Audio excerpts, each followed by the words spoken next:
What's happening, YouTube? It's great to see you again in the 1 Plus Den of M. We've got a new Shang-Chi trailer, and I'm not entirely sure how I feel about it just yet. It's official that we are going to get an exclusive theatrical release for 45 days for Shang-Chi until it premieres on Disney+. This is unlike our most recent MCU film Black Widow, which was released in both formats at the same time. If you want to hear me talk about that, stay tuned. If not, check the timestamps down below for the newest Shang-Chi trailer reaction video. Now, obviously, there's been a bunch of drama surrounding the Black Widow film release. With Shang-Chi, I feel like he is a lesser-known character to those who might not be familiar with the comics or fans of the comic books. I think they're taking a really big risk at not making a lot of money at all. With Black Widow, it was actually pretty incredible how successful the film was given its release style. But with Shang-Chi, I think that a few diehard fans might go see it in theaters, then they're going to spoil it online, and everybody's just going to kind of be like, well, I might as well wait till it's free on Disney Plus instead of actually purchasing the premiere release. Now, the budget for this film itself isn't actually that spectacular. Some reports are saying the budget was around $30 million, others are saying it's upward of $150 million. Interesting thing about that, either way, the budget is lower than some of our most recent MCU productions, including WandaVision and Loki. I do still suspect with the level of talent that's being poured into this film, this budget isn't necessarily a tell as to whether it's going to be good or not.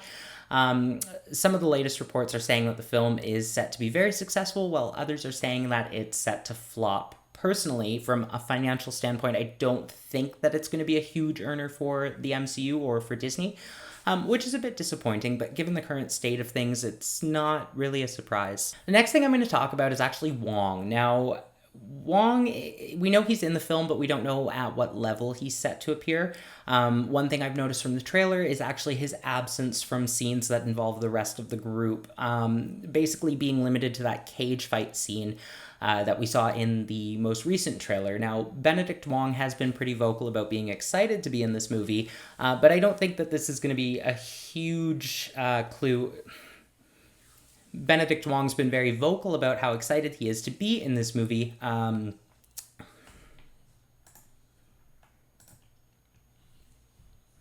Benedict Wong has been very vocal about being super excited to be in this movie, but he hasn't really given us any clues as to what his capacity or his role in the film is, and most importantly, how it's going to connect to the Doctor Strange sequel, The Multiverse of Madness. So also taken from the cage fight scene is Abomination, and there's been a lot of talk about him being in the film because the last time we saw him, he was frozen in a prison in the Arctic.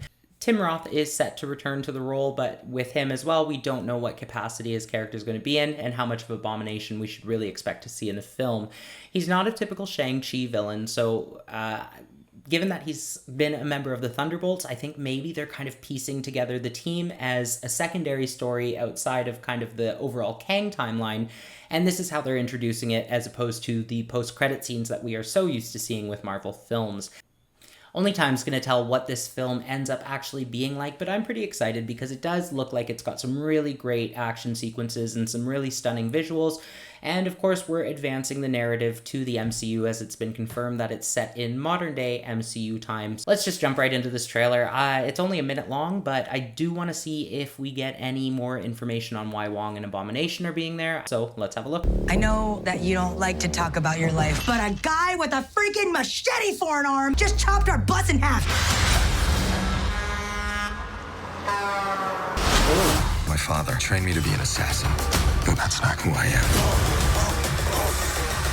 A Marvel legend will rise. You got this. Thank you. You can't outrun your destiny. My name is Shang-Chi. Shang. Shang. Angie Shang. That's what I said. Run it. Not too much new information. It looks like Awkwafina is going to do kind of her thing with a more comedic role, which is fine.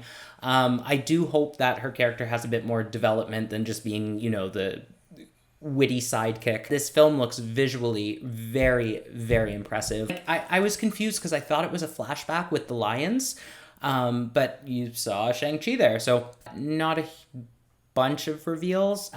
We did see another 0.392 of a second of that cage match between Wong and Abomination.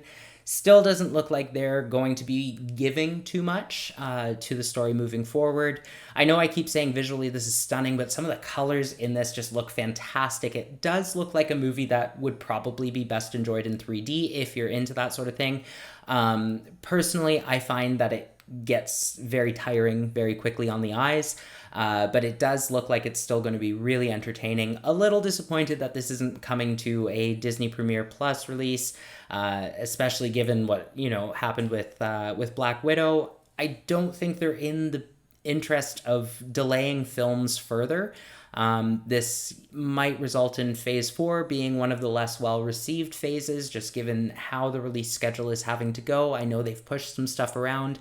Anyways, if you're excited for this movie, let me know in the comment section down below. Hit the like and subscribe button on your way there. And as always, thanks again for joining me in the 1+10 of M.